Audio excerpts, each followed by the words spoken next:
एक फैक्ट्री में एक मजदूर 30 दिन काम नहीं किया, 30 दिन के बाद आ गया मजदूरी दो, तो हर समझदार बंदा समझता है बेवकूफ आया है, काम कीता कोई नहीं, मजदूरी लेने आ गया, दिहाड़ी लगाई नहीं, अब यहाँ तनख्वाह लेने आ गया है। उसको कहे दीवाने तेरा नाम चलो लिस्ट में मौजूद है, फहरिस्त में है, तू यहाँ एम्प्लॉय भी है, चले यहाँ तू नौकर भी है, तुझे नौकरी भी मिली हुई है, लेकिन तूने काम नहीं किया, इसीलिए तेरी तनख्वाह नहीं बनती। हाँ, अगर मेहनत करेगा तो महीने बाद तनख्वाह भी मिलेगी, नहीं तो तेरा नाम भी काट दिया जाएगा। मेरे दोस्त, चाहता है कि पाकिस्तान को इस्तेहकाम मिले, चाहता है तेरे हालात बेहतर हो, चाहता है तेरा निजाम अच्छा हो जाए, तो अल्लाह और अल्लाह के रसूल का गुलाम बन जा। बंदे कहेंगे हजरत साहब कैसी बातें करते, अमेरिका कहां खड़ा है? ओ भाई, काफिर हो तो निजाम और होता है, हिंदू हो तो निजाम और होता है। किसरा चलता था, कैसर चलते थे, रोम चलता था, ये सारी सुपर पावर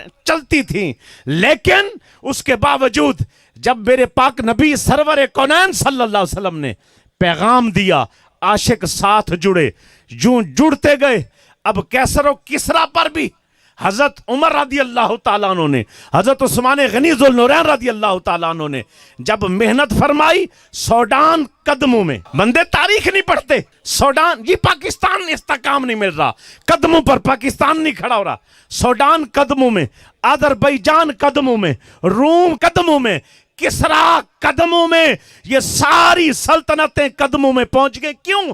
ये हजूर के गुलाम हुए, रब के मानने वाले हुए, रब ने पूरी दुनिया इनके कदमों में डाल दी। जब पूछा जाता है ये क्या हुआ, ये क्यों तरक्की मिल रही है, ये किस वजह से फल रहे हैं फूल रहे हैं, 22.5 लाख मुरब्बा मील पर हुकूमत चली गई है, 22.5 लाख आती दुनिया से ज्यादा बनता है, इतना कुछ कैसे मिल गया, कैसे मिल गया? उनने कहा हम कुरान पढ़े जी, कुरान में क्या है, वांतुमुल आलौना इन कुंतुम मोमिनीन, तू मोमिन बनता जा, अल्लाह तेरे कदमों में दुनिया डाल के रख देगा।